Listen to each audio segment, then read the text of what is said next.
Mayong hapon, mayong gabi, mga kaigsunan. Katawanan ni siya kay sa atong broadcast usahay sa kadaghan sa na mga pulong na sa kong kasing-kasing, usahay may buntag, usahay may hapon, usahay magisgot ko kang Joseph. Namin ako sa magisgot na po kang David ko. Ay, nagkaguli ang yun ang dagan. Pero ang akong ikalipay tungod kay bisan pa ana usahay ang atong mga kakulangon apan sa gihapon mapaabot nato ang mga mensahe nga gibutang sa Ginoo sa atong mga kasing-kasing. Lagi sa tumong sa mga takna nga sama nini makapadayon ta sa pagpaabot sa atong pagdasig sa atong mga kaigsunan. Kini nga broadcast mo ni sa atong mapadayonon gihapon nga coaching sa dili lang para sa atong primary leaders kundi para sa atong emerging leaders, no. We are really praying to God that God will raise up more laborers, more workers in the field, no, para sa iyang vineyard. That's why ang PCCC, atong pamilya sa church is so committed uban sa atong leadership to really train up leaders. That's why diri we always tell people that we are not hiring members, we are training leaders. So our vision is to equip spirit-filled people, no, to lead others to the Lord. So akong dasigon ang tanang mga leaders to continue to prepare our hearts and allow the Lord to speak to us this afternoon. Bisan pa kadtong mga makahibalag ani nga pagtulunan, no? I would like to encourage you in advance nga natay broadcast sa mga panahon nga sama nini during our quarantine. Natay mga broadcast nga ginabuhat purposely para lang ni pagdasig kanatong tanan labi na kadtong mga nangalagad sa Ginoo. Nya akong pagampo nga kini nga lesson makatabang nato to equip us the more, to strengthen us the more, aron pag-abot sa adlaw nga buhian nata sa Ginoo, wala na ning mga gahasol kanato, andam o kanunay tang lig-on sa pag-abanti, sa pagpadayon sa pagbuhat sa bulaton sa Ginoo to win the lost and make them disciples. So I would like to extend our greetings to every PCCian tonight. Please inform more of our brethren to keep tuning in to our broadcast always aron kitang tanan masangkapan. So, karong hapon, I would like to introduce to you lesson kalabot ni sa atong sa ulog karon kay doon apoy kung natay quarantine na apoy kwarisma nga ginasgutan niya all over the world sa Christian nga traditions, niini nga mga simanahuna ginasaulog ang paghinumdom sa kamatayon sa atong Ginoo, no? Dili na kada tuig nga mamatay ang Ginoo kundi dili nagahinumdom kita nga usa ka panahon ang atong Ginoong Hesus mitahan sa iyang kinabuhi aron mamatay ngadto sa krus aron mabayaran ang tanan natong mga sala.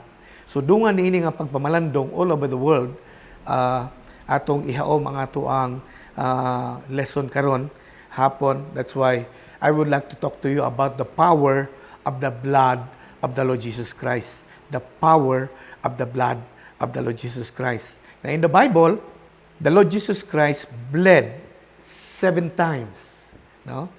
Sa Biblia, kung tuyo ko na ito basa ang Gospel, Matthew, Mark, Luke, John, 4 ka libro, na gipunting diha, gihulagway diha sa mga writers nga 7 ka beses nga niula og dugo ang atong Ginoo. And every occasion, sa matag okasyon nga gaula siya siyang dugo, kini siya importante kaayo og makahuluganon kaayo alang kanato nga mga anak sa Ginoo. Tungod kay duna ni siya mga tumong, no?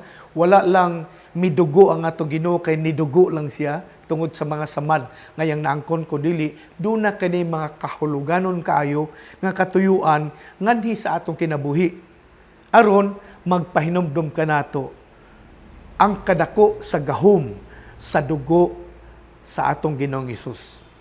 Muna nga diha ko maglatay sa ato ang hisgutanan karong hapon.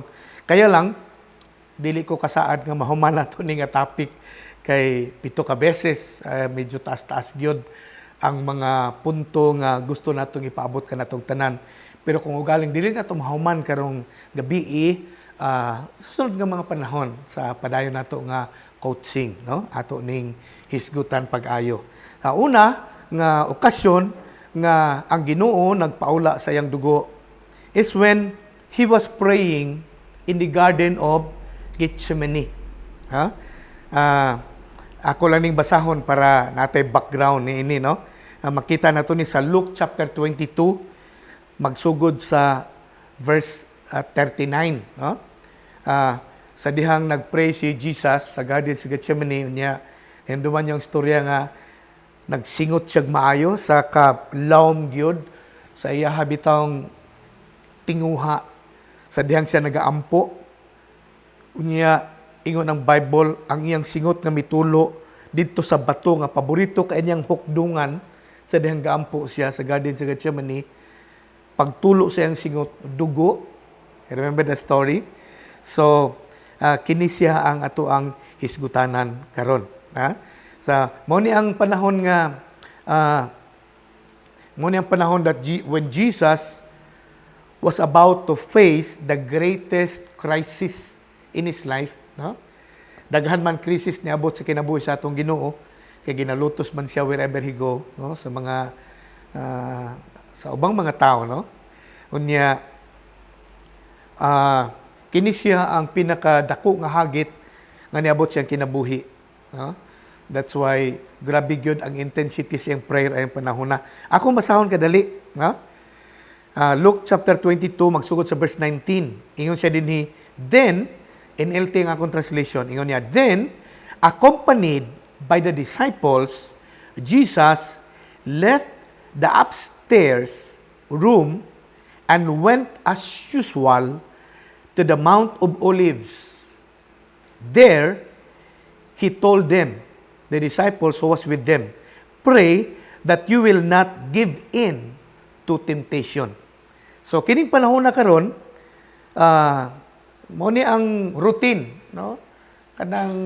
Kanunay ni nga tuyok sa kinabuhi sa atong Ginoo nga nag-adto gid siya sa garden sa Gethsemane, no? Kanang gitawag natong Mount of Olives, no? Kay para magampo, no? Mo ni ang iyang routine, no? Mo pud ni ang nahitabo sa ato karon, no? Di ba, no? Nabatikdan ninyo, nahimo na siyang daily routine, no? Sa atong kinabuhi matag adlaw kay wala naman tayo laing mahimo, di naman ta makalaag-laag. Mo nang mas taas ng panahon nga makahimo ta sa atong mga pag-ampo. Na one time nakaagi ko og kasinatian nga gipaadto mi sa Ginoo didto sa Israel. Yeah, this is one of the place nga nahibulong kaay ko sa dihang nakabisita ko ani lugar uban sa akong tibok pamilya sa Mount of Olives. This is the only place in Israel nga bugnaw kay siyang lugar. Hallelujah. Ang tibuok nasod sa Israel, grabe man ang kainit kay lagi gipalibutan sa desierto. Although daghang mga tanom because the only place in the desert nga daghang tanom kana mismong lugar sa Israel. Pero bisag daghang tanom perte gyud kaigang nga moabot og sobra 40 degrees Fahrenheit ang kainiton sa panahon. Pero pag abot na mo sa Mount of Olives, wow, nakaingon ko, pag naog na mo sa bus nga mong gisakyan, pagkabugnaw aning dapita di ay mura po pare-pareha sa bagyo. No wonder the Lord Jesus Christ kini ang iyang paboritong lugar nga iyang adtuan para magampo. Unya uban niya dinhi walang masulat aning Book of Luke, pero sa Book of Matthew, nasulat dito nga ang kauban ni Jesus na disciple was Peter, unya katong duha ka anak ni Zebedee, nga gitawag og sons of thunder, si James ug si John. No? Unya, uban niya dito sa dihang nag-ampo si Jesus Christ.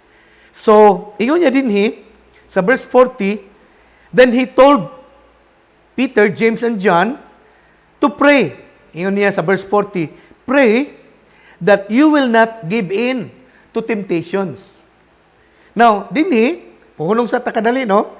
Kay nakita na ko din that the Lord Jesus Christ is showing us the importance of prayer every day. No? Especially during this crisis. No? So, the Lord, gipakita niya kanato din by telling His disciples, pray. Pray that you will not give in to temptation.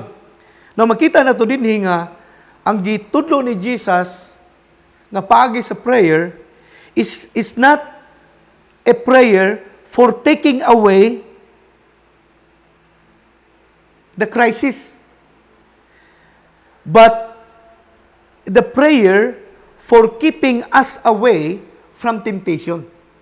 Nakuha ninyo? So si Jesus din nagtudlo siyang disipulo nga ang pag-ampo nga ilang buhaton dili para mapahawa ang krisis nga ilang atubangon. Nga ilang giatubang. Kundili para matipigan sila batok sa tentasyon. Ngano man tungod kay sa mga krisis nga sama ni ini para sa aning atong ginaatubang karon, dunay daghang posibleng tentasyon nga moabot sa atong kinabuhi. And somehow to slow us down or maybe to make us run away from this crisis. Nga kung di ta magbantay, di matarong ang atong pag-ampo aning panahon na karon, this will hinder us from God's wonderful plan upon our lives. No? Muna nga, sa mga krisis kasama ni ini, dunay daghang posibilidad nga ang mga tentasyon magpalibot sa tuwa to push us away. Nga tungod sa daghang mga pangutana nga tingali, dili matubag sa atong unang-una, musugod og katab-ang ang atong mga pagbati. No? Moabot tag kaluya, moabot tag kadiskurahe. Na they are temptations, no? Temptations nga usahay muhasmag kanato kun dili ta mudot-dot nga na sa pag-ampo. That's why Jesus said to His disciples, pray that you will not give in to temptation. Kay sa mga krisis nga sama ni ini, usahay tanaw nato kini murag bad siya para sa tuwa. Pero dunay kanang gitawag nila blessing in disguise. Nga nagpaluyo ni ini ba? Dunay mga panalangin, dunay mga kaayuhan nga nagpaluyo ni ini, no? Kay kung wala ni nga krisis, usahay di man nato masusi pagayo nga atong kaugalingon, no? Di nato kay masusi ang atong kaugalingon, ang atong pagpangalagad sa Ginoo. Kay sa panahon nga hayahay lagi, nasgutan nato ato naging Domingo, pag ang Kristohanon hayahay, ang iyang pag-ampo maglaay. Di ba? Pag naalang tanan, naalang ang panalangin, usahay ang atong pag-ampo, mura na lang yung ordinaryo kayo. Lord, thank you for this blessing. In Jesus' name, Amen. Ana na lang kasimple ang atong prayer. Kay, hayahay man. Pero pag na-krisis, ay magkahugot ang natad sa ato mga pag-ampo. Pero sa ubang mga tao usahay, tentasyon kini nga mas malayo hinoon sila sa Ginoo. No? Tungod kay magpasulabi ang ilang mga pagbati. No? Inay ang pagsalig nganha sa Ginoo. That's why the Lord Jesus Christ is showing here to His disciples and maybe to all of us today. No? Nga sa panahon sa atong krisis, ang atong prayer dili para mawala kining krisis. Kay pagkabubuton sa Ginoo mawala ni walaon magyud niya ni. No? Bisag dili ta magampo, walaon man niya. No? Kay siya man ang nakabalo kung unsa nga atong sitwasyon, unsa nga atong gikinahanglan karon. No? Pero dinhi ani nga part sa scripture, ang Ginoo Kristo iyang gisulti sa mga disciple nga ang atong ampuan dili para mawala kini, not for the taking away of the crisis, but for keeping us away from temptation. Tungod lagi aron bisan unsa man mahitabo, unsa man ni pila pa ni ka kasimana nga modugay kini nga krisis, at least kita ilalom kanunay sa landong sa gahom sa Ginoo nga walay usa kanato mawala, walay usa kanato mapakyas sa mga takna nga sama niini. That's why our prayer in times like this is for the strength that the Lord will give us to help us stand firm and always be on guard. Sa ubang translation, ingon si Jesus din, be on guard. Pray, be on guard, that you may not enter into temptation. So, if you follow this part of the scripture, the disciples were enjoying not in praying, but in sleeping. Tama tayo mo? Kung imo pa rin pagbasa kaning part sa scripture, si Jesus ang sa iya, pray that you may not enter into temptation, pero ang gihimo sa mga disciple, they sleep while in the times of prayer. Mao na nga, pag-abot sa unahan, makita na to dinhi, nga pag-abot sa krisis, the disciples ran away. Jesus was left behind. Why? Ang sikreto ni Jesus, bisan sa kadako nga krisis na abot siyang kinabuhi, he pray, he do not sleep. While disciples, while they run, nganong nanagan sila pag-abot sa krisis? Because they sleep in the time that they should be praying. Hallelujah. That's why, pag-abot sa verse 41, ingon dinhi, then walk away about a stone's throw and knelt down and pray. Nya atong paminahon, unsang prayer nga gihimo ni Jesus sa verse 42. Ingon siya dinhi, Father, if you are willing, ingon niya, please take this cup of suffering. Crisis ni, no? Ingon siya, please take this cup of suffering away from me. Mao nay prayer ni Jesus, no? Yet, ingon niya, I want your will to be done, not mine. Sa ibang translation, let your will be done, not my will be done. So makita na to dinhi, that here, the Lord again is telling us that there are only two ways we can do in times of crisis. No? Diri sa panahon ni Jesus, sa diyang gatubang siya sa krisis, siya ang kinabuhi, duha lang ang posible niyang mahimo. No? Duha lang pod ang posible natong mahimo nga makita nato dinhi nga gihimo sa atong Ginoo. Una, when crisis come, what we can do is either to escape or to surrender. Dinhi, makita nato dinhi nga si Jesus sa dihang naglami ng iyang prayer, iyon ang Bible, ningon siya, please take away this cup of suffering. He's talking about the crucifixion. Please take this cup of suffering away from me, but not my will. Your will be done. So, unsay gipakita sa atong Ginoo dinhi? Ang duha ka pwedeng mahimo nato kung moatubang tag krisis. Mo eskapo or atong isurrender hinuon ang atong kinabuhi dinha sa Ginoo. Mobalhin tagpakli didto sa libro ni Mateo kay dinhi medyo hayag ang iyang pagkasulti sa mga detalye sa panghitabo sunod ani. Sugod ta sa Matthew 26 verse 51. Ingon dinhi, Peter tried to protect with the sword when Jesus was arrested. Kasi din nagpray si Jesus, lami kayang prayer, yan ituloy ang singot nga dugo pag abot dito sa bato niyang yukdungan, unya niabot ang mga kasundaluhan sa Roma, no? Roman soldiers together with Judas Iscariot, no? Amoy nagbudhi sa kan Jesus Christ. Unya pagkakita ni Pedro sa nahitabo, milanit siya sa iyahang espada. No? Ningon nga dito, banon sa mga Ginoo, musukol ta. Ato ni silang suklan, kaya nagdala mamig mga sundang. Unya si Peter, wala na istorya, kalit siyang milanit siyang espada, gihapak niya tong isa ka sundalo, abot ko din mo, ang ngalan si Marco, no? Natapyas ang iyang dalunggan, nahog sa yuta. Unya pagkahog sa yuta, gipunit ni Jesus, giuli ra. Remember na nga milagro, grabe kayo, no? Nisiga ang mga mata sa mga sundalo pagkasaksi nila ato, no?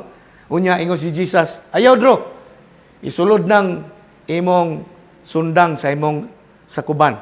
Kaya ang tao nga mabuhi sa espada, mamatay ra pud sa espada. So gibadlong sa Ginoo si Pedro ato nga time ug ang uban niya mga disipulo uban kaniya. Sumambak ta sa verse 53, no? Ingon si Jesus kang Peter ug sa mga disciples, don't you realize? Listen good. Ingon siya, don't you realize that I could ask my Father for thousands of angels to protect us? And He would send them instantly. Ingon niya sa verse 54. But if I did, how would the scripture be fulfilled that describes what must happen now? Now, din ang power kaayo nga idea, sa dihang gabasa ko ani, sa dihang milanit si Pedro sa iyang espada para protektahan ang Ginoo nga dakpon, no? Sa mga kasundaluhan uban kang Judas, no? Gipugan ni Jesus si Pedro ubang disipulo. Ingon siya, wala ba mo masayod? Don't you realize nga pwede ko, ingon niya, pwede ko makasangpit sa amahan karon dayon nga padalhan ko libuan ka mga anghel aron panilipdan tatanan? Unya buhaton na niya kanato karon? Wala ba mo sayod ana? Unsay buti pasabot ni Jesus ani nga pagasulti? Pwede siya makaiskapo. He has all the authority and the power to escape. Ani nga krisis ngayang giatubang. But Jesus in his heart is not to escape, but to surrender his life to God the Father. That's why he said, not my will, O God, but your will be done. Muna ingon niya kang Pedro, ayaw anadro, ayaw sukol. Kay, wala ka kabalo nga pwede ko magpatawag ang anghel karon dayon para panilipdan ta. Pero kung buhaton ko na, ingon niya sa verse 54, pero kung buhaton ko na, unsang paagiha matuman ang kasulatan. Kining pagkasultiha, really, the Lord spoke to my heart. Ayaw, gusto na ko i-share sa inyo. In this part of the scripture, Jesus was actually, pwede gud siya gud makaiskapo if he want. Kay mao man yung kasagaran gusto sa mga tao pag abot sa ipit ng sitwasyon, problema na, kasagaran sa mga tao, mudagan man, mo escape man. No? Kay mao man ang gusto gyud sa mga tao nga manghunaw ta, di ta mapagan, dili ta madamay, ana, mao man gusto sa mga tao. But the Lord Jesus Christ, in this part of the scripture, He chose surrender. While many people in times of crisis choose escape, but the Lord Jesus Christ chose to surrender. Why? Why? Because the Lord Jesus Christ wanted the will of God to be done upon His life. Jesus wants the will of the Father to be done upon His life. Now, in this part of the scripture, Jesus could escape, but He chose to surrender. Jesus is clearly showing us that the Father's will should be above our human will. Although, daghang mga tao nga pag-abot sa hagit sa kinabuhi, managan sila, maunang dili mapahitabo ang plano sa Ginoo sa ilang kinabuhi. Kay managan man. Pero si Jesus Christ, He chose surrender in order for the very plan of God to be realized. And that is your salvation, my salvation, our salvation. Kasi kung una-una ba, kung si Jesus, sa dihang nagtanaw siya sa dakong krisis ngayong atubangon, kung ugaling aning panahon na ningon siya, okay, Father, tagay kong anghel, protektahan man gid sila, dili unta mapatigayon ang atong kaluwasan. Salamat kay ang Ginoo wala mo dagan sa pag-atubang niya krisis. Iyang giatubang ang krisis uban sa pagpaubos sa Dios. aron mapahitabo ang imo ug ang akong kaluwasan. Hallelujah. Hallelujah. Glory to God. Ang pangutana, how many of us many times tried to escape when we should have surrendered our life to God in times of crisis, in times of problem? Pila ka nato, no? Nga pag-abot sa krisis, midagan ta, imbis atong isurrender ang atong kinabuhi nganha sa Ginoo. Now, for many Christians, sama kang Apostle Paul, surrendering to the will of God is also a struggle. Kang Apostle Paul, usap po di siyang struggle sa unang panahon. Sa dihang bago siyang nangalagad sa Ginoo. No? Sayahang journey pagpangalagad sa Ginoo, nasugatan po ni Paul ang daghang krisis nga niabot siyang kinabuhi. Unyang matag krisis gagaabot siyang kinabuhi, ginahagit ang iyang kasing-kasing kung siya mo iskapo ba o isurrender niya ang kinabuhi sa Ginoo. Muna, doon na instances sa Book of Romans chapter 7 verse 18. Inani ang pagkaingon ni Apostle Paul sa iyang suwat. Iyon siya, "And I know that nothing good lives in me. That is, in my sinful nature." Ingon ni Paul, "I want to do what is right, but I can't. I want to do what is good, but I don't. I don't want to do what is wrong, but I do it anyway." Mura pag niingon siya ba nga, dunay panahon sa akong kinabuhi, nga doon ako'y mga gustong buhaton, dili na ko mahimo. Unya kini yung dili na ko ang buhaton, maunaw ng kanunay na akong ginahimo. Muna ingon si Paul, siya, tungod ni sa mga tinguha o mga pangandoy sa akong udodnon nga bahin sa akong kinabuhi. Unsang na dinhi, Paul was trying to tell us that our flesh, kinibang atong unod, is inclined to follow our own will according to our old sinful nature. Kana bang bahin sa atong kinabuhi nga, kana bitong karon ginabag-o pa sa Ginoo? Now, I want you to understand this, mga igsoon diha sa Ginoo. Sa dihang kita nagdawat kang Jesus as our Lord and Savior, ingon ang Bible, we are justified.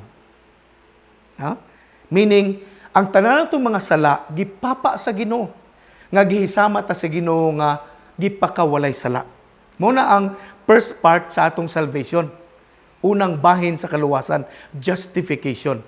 The day you receive Jesus as Lord and Savior and you decided to repent, to stay away from sin, you are justified. Part na sa kaluwasan. Ang kaluwasan, nagsugod na sa atong kinabuhi. Hallelujah. Pero,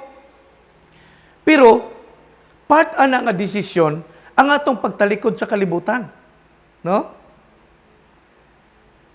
Ang pagtalikod nato sa kalibutan, di na tamuhimo sa atong naandan nga mga buhat sa diyang tuwa pa ta sa kalibutan.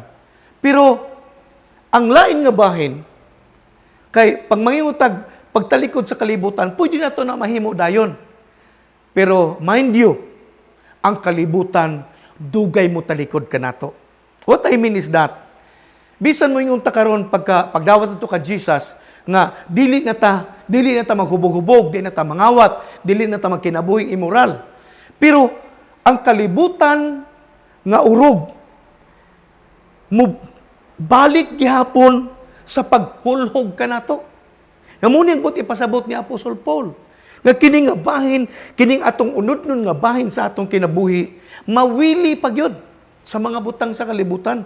Mo nang ingon niya, daghang mga panahon nga nautay mga butang nga di nako angay buhaton, mao noy ginabuhat nako. Unya nay mga butang nga angayan akong buhaton, wala noon ginahimo nako.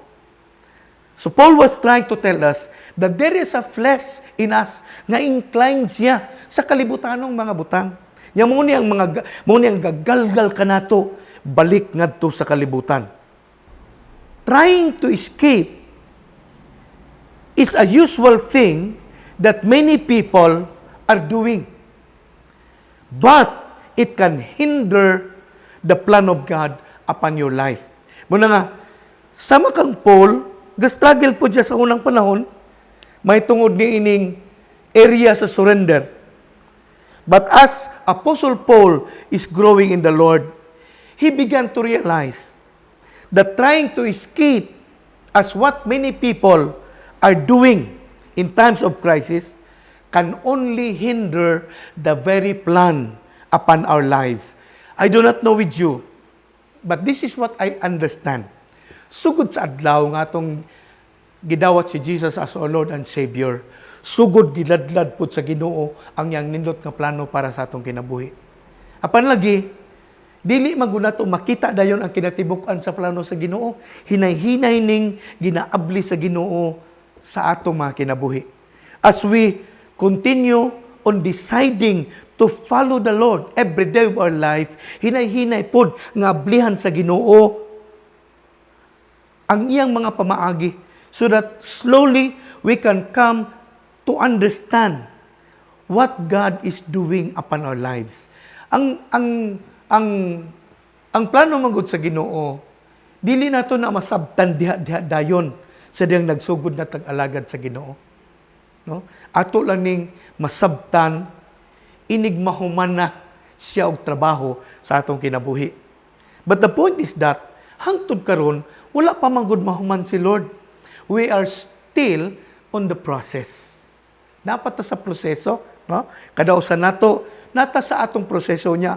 Ang pagproseso sa Ginoo sa atwa managlahi. Dili parehas ang akong proseso sa proseso sa kinabuhi ni Jong. Dili para sa proseso sa kinabuhi ni Jong, sa proseso sa inyong mga kinabuhi. Kada usa nato, lahi-lahi ang pagproseso sa Ginoo mo nang dili nato pwede matandi ang atong kaugalingon sa uban. Di nato mapariha ang atong kaugalingon sa uban. Tungod kay ang pagpangalagad sa Ginoo personal. No? I want you to understand this. Ang pagpangalagad sa Ginoo personal mo nang dili tanang tao pariha og aksyon sa diyang moabot ang krisis sa ilang kinabuhi. Nagkadaya ang atong pagtubag niini tungod kay nagkadaya ang level sa pagproseso sa Dios sa atong kinabuhi. Pero sama kang Pablo, ako pong nasabtan nga kung pag-abot sa krisis ang ato lang nahibawan dagan malangan ang gwapong plano sa Ginoo sa atong kinabuhi. Usa sa akong nakatunan aning krisis karon nga nahitabo nga gitugot ni sa Ginoo para mas masangkapan ta nga mga Kristiyano. Kinagunahon ko ba sa atong pag-alagad sa Ginoo karon? Nga kanunay itong ginasulti na nata sa last days, na nata sa katapusang mga adlaw, anytime Jesus will come again. Pero daghang gihapon sa mga Kristiyano, murag wala lang. Paisisi lang. Daghang mga Kristiyano nga murag wala lang. Murag ultimo ang devotional, tungason kaayo, no? Pagbasag Bible, tungason kaayo. Ang pag-anig simbahan usay, langan gyapon kaayo. Ano itaw? Muna nga nakita nako gitugot ni sa Ginoo para mapukaw ta pag-ayo. Unya atong matutukan pag-ayo ang atong personal nga relasyon sa Ginoo. Aron kung dinhi masangkapan kita, inikabot sa adlaw nga ablihan na sa Ginoo ang mga ministry, ang atong padayon nga pagsangyaw sa ebanghelyo nan andam tang tanan. Hallelujah. Muna nga kaingon ko ba nga maayo pod nga naa ning quarantine, no? Bisan tuod ga struggle ta sa daghang mga paagi kayo sahay murag katuktoy ta sa tumbalay ana nya atong konsumo murag unsa na lang, no? Pero hangtod karon wala gid ta pasagdi sa Ginoo. Amen. Hallelujah. That's why verse 54 nag-ingon din yang verse 54. How would the scripture be fulfilled? Ingon si Jesus. Literally, ang gingon ni Jesus din murag niingon siya ba sa imuha. How can I work out my wonderful plan for you if all you do is to escape? Huh?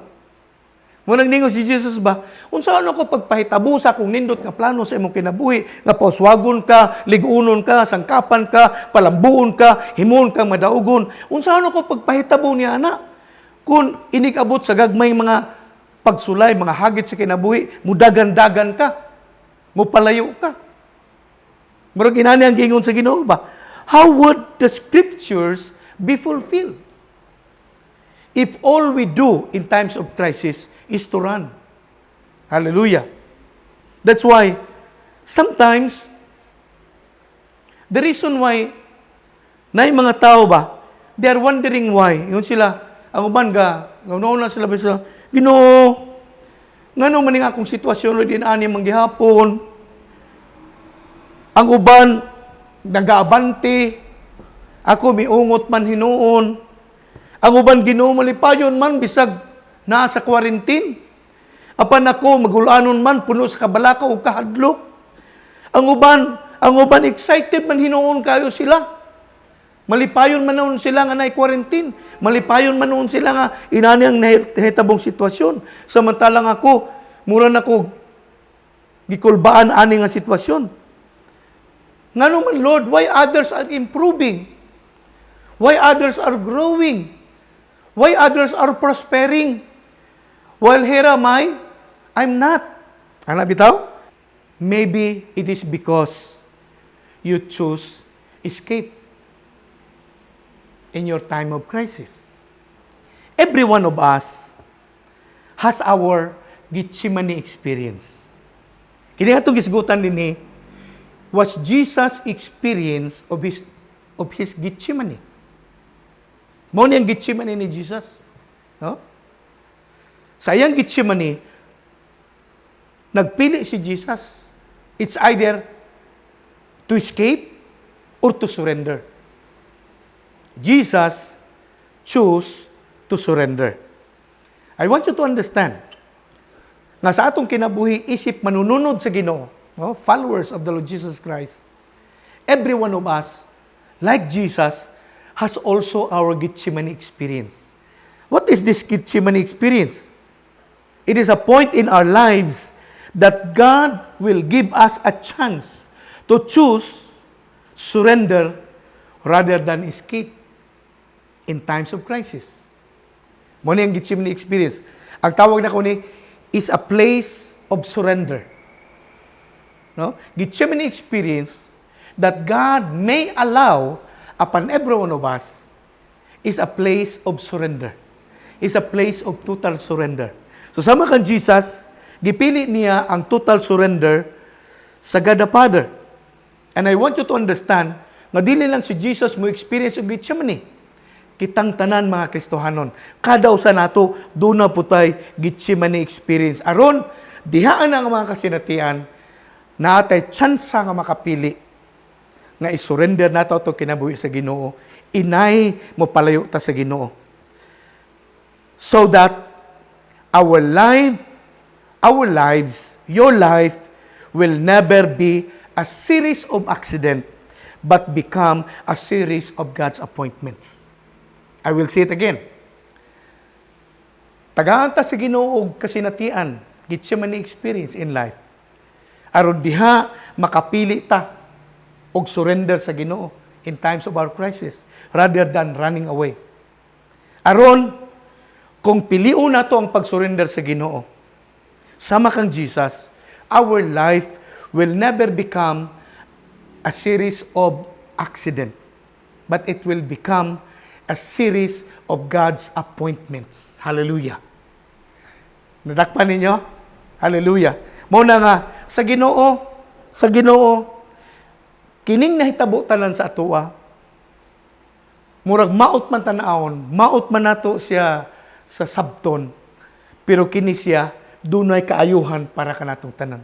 And maybe to some of you, to some of us PCCian, this is now our Gethsemane experience. That instead of running away from God, we choose surrender to Him. Balikan nato ang kinabuhi ni Pedro. Peter's mistake in his Gethsemane experience as well with the Lord Jesus Christ was that he was preventing when he should be surrendering to God. Batayin ninyo? Ang gihimo ni Peter, pag abot sa mga sundalo nga mudakop kang Jesus, gilanit niya espada niya, because mauputo yung Gethsemane experience. Unya, imbis nga mo surrender siya sa God the Father, sama sa gihimo ni Jesus, Miiska po siya, pinagi sa pagdipinsa. Hallelujah. So, dito ang medyo failure ni Peter. And this is what the Lord wanted His disciples and to all of us today to understand. That in the times of crisis like this, surrendering to God's will is a better option. In times of problem, in times of sickness, in times of troubles, in times of problem, surrendering to the will of God is a better option. Better option. Hallelujah. Don't forget that. Therefore, Gethsemane is our total surrender to the very will of God. Hallelujah. Nadungog na ko si Pastor Rapi Lagat, iyan ang gi-illustrate. Kining surrender bitaw to the will of God. Gi-illustrate niya sa kinabuhi sa usa ka kabaw. Ang kabaw di ay, pag mag-edad na siya duha ngadto sa 3 ka tuig, ang gimo sa tag-iya, ginatuhog niya ang ilong. Ginatuhog ang ilong sa kabaw. Unya, dito, inigmaayo na tong samad sa tinuhugan sa ilong sa kabaw, dito ipaagi ang pisi nga ihikot sa kabaw.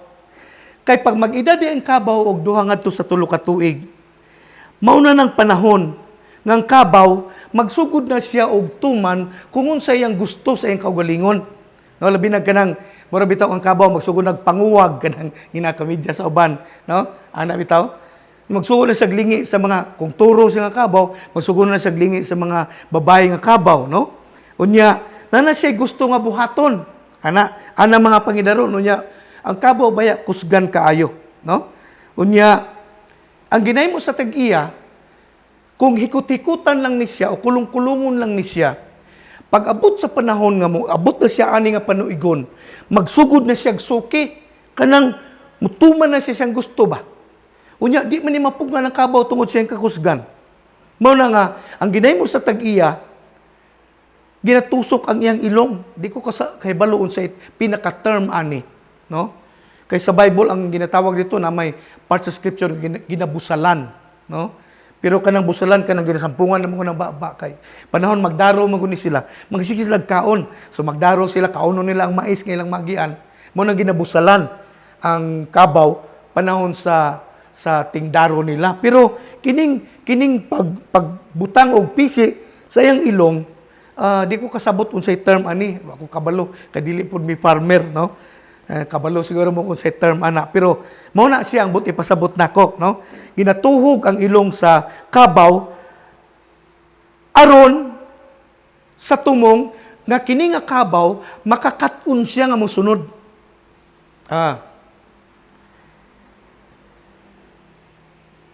Kung dunay usa nga kinahanglanon nga mahitabo aning kabaw or baka nga ginagamit dito sa Israel sa panahon sa ilang farming, kinahanglan makakat-on ni sila sa pagsunod. No, kay naman ni sila sariling gusto niya, mga mananap sila di nato masabtan kay mga tao man ta, no? Pero kung di nato sila makontrol, pag abot sa panahon nga naa sila gusto buhaton sa ilang kagalingon, nga kabubuton, kusgan sila, unya di nato mapugnan. No? Muna nga ang tagiya, iyahaning ginahiktan sa ilong. No? Ginatusok niya, og hait nga gamit, niya dayon ginatusok, ginahiktan niya. Sa tumong, aron kini nga kabaw, makakat-on sa pagsunod. Aron, mahimo siyang mapuslanon, alang sa katuyuan sa iyang amo. Okay? Kaya ang amo sa kabaw, siya man ang naikatuyuan, nganong nipalit siya nga kabaw, nganong naa siya nga kabaw. So, ani nga edad, inig-abot sa edad sa kabaw, aning duha nga to sa 3 ka tuig, magsugod na ang kabaw og tuman sa iyang gusto. Maunang manungay siya. Oh, kita mo kabaw nga nanungay? Manungay siya. Usay magdagandagan na sila, magtuyok-tuyok, magdagandagan. Usay manasmag na sila kalit. Labi na kung ang ilang gusto dili matuman. Mo nang kinaya sa kabaw. Pag ang ilang gusto dili matuman, Either manungay na sila, manasmag na sila, magdagandaga na sila. Unya mo nang piligro kaayo nga mahitabo, mga igsoon. Maunang ang kabaw, ginabusalan siya. Dili ni mao nga term, pero gamiton nga nako para madali ko. Ginabusalan ng kabaw, ginatuhog yung ilong. No? Why? To break his will. Para gubaon ang iyang kabuton. No? Hallelujah. Kay, kini ang pinakabugat nga hagit nga mahitabo sa kinabuhi sa usa ka kabaw. Kanang buakon ba ang iyang kabubuton? Pinaagi sa pagbutang og pisi diha sa iyang ilong. Sakit kay kani nga kasinatian sa usa ka kabaw. Tuhugon yang ilong. May imagine ako ba kung ginaanaan akong ilong, uy sakit oy. Unya tuhugon, butang og pisi. Sakit ni nga kasinatian sa usa ka kabaw. Pero mahinungdanon kayo kini. Sa rason aron mahimo siyang galamiton para sa plano sa iyang amo. Namoy nasabtan na. Nganong kinahanglan nga busalan ng kabaw, hiktan niyang ilong. Aron mahimo siyang galamiton sa katuyuan sa iyang amo. Kay kung dili siya busalan, kung dili hiktan na iyang ilong, ang iyang kusog magamit sa dautan o dili sa maayong katuyuan. Mao na nga ang kabaw pag abot sa edad nga magsugod na siya og suki, magsugod na siya og di na siya mapatuo, kay na siya iyang sariling gusto, ang ginahimo sa amo ana kanang tawag pangilong, ginabuhatan siya ana kay diha siya makontrol, no? Ang usa ka kabaw. Unya inaanipod kita nga mga anak sa Ginoo. Gihulag ba ita sa usa ka kakabaw, no? Some of us, children of God, when our will, kanabitang atong sariling pagbulutan, kanunay magdala nato ngadto sa atong sariling kabubuton, usahay ginabali ni sa Ginoo. Sama sa natabo kang Jesus, aron makakatunta sa pag-surrender sa atong kinabuhi sa kabubuton sa atong amahan. Kay kung mahitabo nga i-surrender nato atong kinabuhi sa Ginoo, diha makahimo ta sa pagsunod sa Dios. O sa dihan kita makahimo na sa pagsunod sa Ginoo, mahimo tang galamiton sa gingharian sa Dios. That's why we call it Gethsemane experience. Mo nang panahon nga balion ang atong sariling pagbulutan in favor sa kabubuton sa Ginoo. Kana sama sa kabaw, bugat na nga hagit nga maabot sa atong kinabuhi. Pero ang purpose ana, aron kita makakaton sa pagtuman sa atong amahan. Aron ang kusog nga gihatag niya kanato, mahimong mapuslanon, dili para maghimog dawtan, kundi para maghimo og kaayuhan sumala sa katuyuan sa Dios sa atong mga kinabuhi. Paminaw pag-ayo mga kaigsunan. Everything we desire from God always requires an exchange. Tanan natong ginatinguha sa Ginoo, ginapangandoy nato, mga damgo nato diha sa Ginoo, nag-require kini og pagbayluhanay. Dunay pagbayluhanay nga gikinahanglan. Ang pangutana, are we willing to surrender our will in favor of the will of God? Mao ni ang dako kay pangutana sa atong kinabuhi. Are we willing to exchange our own will in favor for the will of the Father to be upon us? Kung tinuhog na ang atong ilong sama sa kabaw, kini maglimit ka nato sa pagtutok sa laing mga butang. Aron, kung asa mata, birahon sa tag-iya sa atong kinabuhi, nga mo'y gamahanan sa nga tanan, nan musunod kita sa atong kabubuton. Amen? Sama sa kabaw, pag nanahikot ang iyang ilong, pagpira sa tag-iya na, hunong gina siya, kay sakit man na. Sakit man na siya sa kabaw, inigbira sa pisi nga na siyang ilong. Now, sa tuwa noon, lahi ang hagit po sa atong kinabuhi. Dili noon sakit.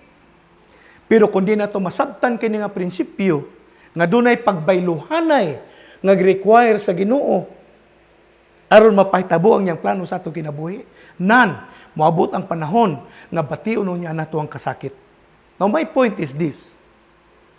Ang tanang mga saad sa Ginoo are yes to us. God wants us to be blessed. God wants us to prosper. God wants us to remain strong. God wants us to grow. God wants us to mature. Gusto ni Lord mahimutang productive. Gusto ni Lord mahimutang victorious. Gusto ni Lord nga mag-ubanta kaniya sa walay katapusang panahon. Kaya lang, are we willing to exchange our own will in favor to the will of God? That's why Jesus prayed harder, more harder in this area of our being. Mauday nga si Jesus, when He was in Gethsemane, tutok diri ang iyang prayer. Ako balikon ha? Balik ta sa Luke 22, verse 44. Ha? Balik ta dito kay inani yung pagkaingon. Jesus prayed more fervently. Nikusog ang prayer ni Jesus. Sadyang tuwa na siya dito sa Garden of Gethsemane. And He was in such agony of spirit that His sweat fell to the ground like great drops of blood. Nakita ninyo? O sa sa Bible, grabe ang kalawom gyud sa pag-ampo sa atong Ginoo. Nga naa siya sa lawom kay nga agony. Kana bang feeling of being parang murabag. Kalimot ko sa exact na Binisaya ana. He was in deep agony as he was praying. No? Nga ang iyang pag-ampo mituloy ang singot nga dugo. Kabalo mo sa iyang giampo, yun siya, not my will be done, but thy will be done, O God. What I see is that the Lord Jesus Christ understand that God is not happy with us if we do our own will and not the will of God upon our lives. Nasabtan ni Ginoong Jesucristo nga dili malipay ang amahan. Kung kitang mga tao, gatuman sa atong gusto, dili sa gusto sa Dios. Muna dito sa Garden of Gethsemane, Jesus prayed in agony. Nga naningot siya ang iyang singot dugo. O iyang giampo, nga ikaw ako, makasabot sa kaimportante sa atong pagpasakop sa atong kinabuhi. Nganha sa katuyuan sa Ginoo. That's why Jesus shed His blood in this area, in this time of prayer in the Garden of Gethsemane. Aron inig-abot sa adlaw nga ikaw ako makasinati sa atong Gethsemane, we will choose surrender rather than escape. Hallelujah. Paminaw mga Pisisians, para ni sa inyo, ug sa tanan po nga naminaw kanato karong gabi. God has so many wonderful plans for all of us.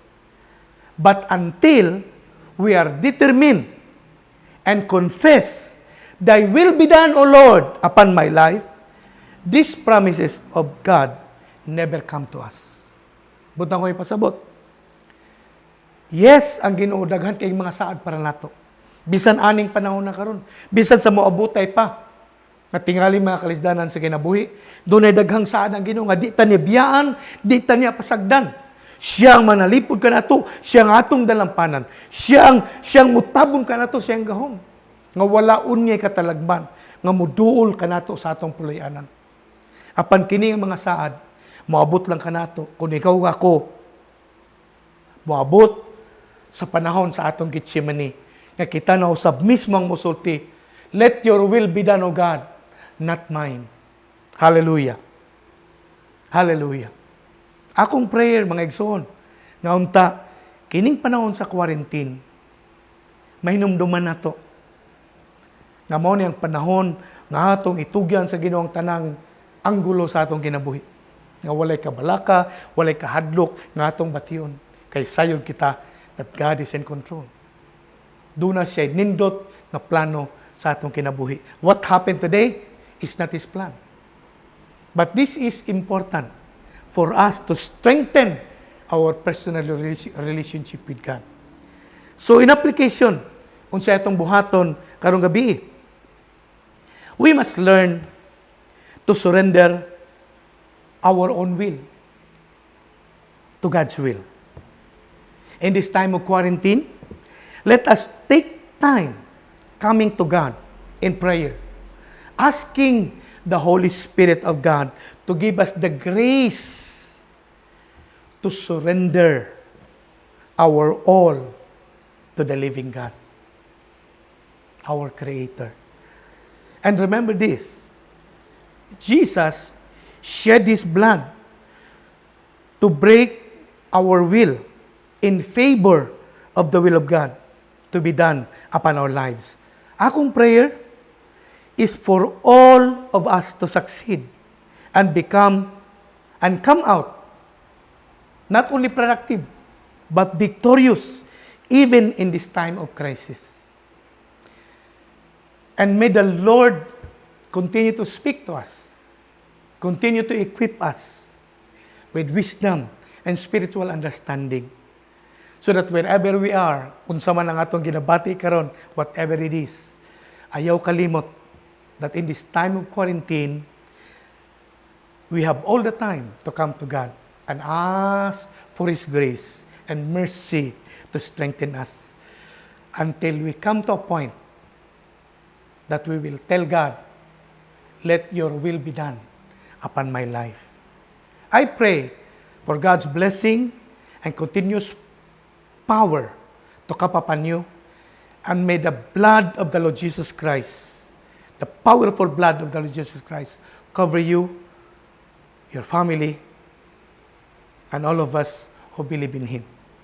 I declare shalom upon your life, nothing missing, nothing lacking, nothing broken, nothing is wasted. But even in this time of crisis, you will receive a special favor from on high. This I declare in the powerful name of the Lord Jesus Christ. Amen and amen. God bless you, ladies. I love you.